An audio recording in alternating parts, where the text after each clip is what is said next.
अक्टूबर भारतीय इतिहास में कई महत्वपूर्ण घटनाओं का साक्षी रहा है। सबसे पहले बात करते हैं 1909 की, जब भारत के महान वैज्ञानिक होमी जहांगीर भाभा का जन्म हुआ था। भाभा को भारतीय परमाणु ऊर्जा कार्यक्रम का जनक माना जाता है। उन्होंने न केवल विज्ञान के क्षेत्र में भारत को नई ऊंचाइयों तक पहुंचाया, बल्कि देश को आत्मनिर्भर बनाने की दिशा में भी।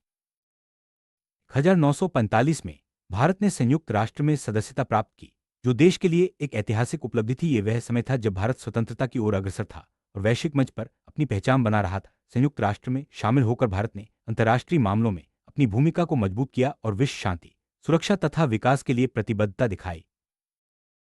1956 में भारत का पहला 5 सितारा होटल अशोक दिल्ली में खोला गया।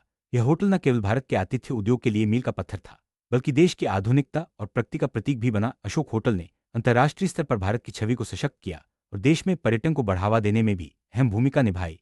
इसके उद्घाटन के साथ ही भारत ने विश्व 1990 में भारत के लोकप्रिय अभिनेता विनोद मेहरा का निधन हो गया।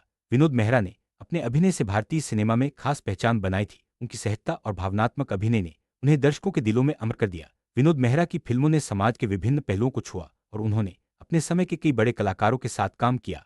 उनका जाना 2008 में असम की राजधानी गुवाहाटी सहित 13 अन्य स्थानों पर श्रेणीबद्ध बम धमाके हुए, जिसमें 66 से अधिक लोगों की जान चली गई। यह घटना देश के लिए बेहद दुखद और चिंताजनक थी। इन धमाकों ने न केवल असम बल्कि पूरे भारत को झकझोर दिया और सुरक्षा व्यवस्था पर कई सवाल खड़े किए। इस घटना ने देश को एकजुट होकर आतंकवाद के खिलाफ लड़ने की प्रेरणा दी।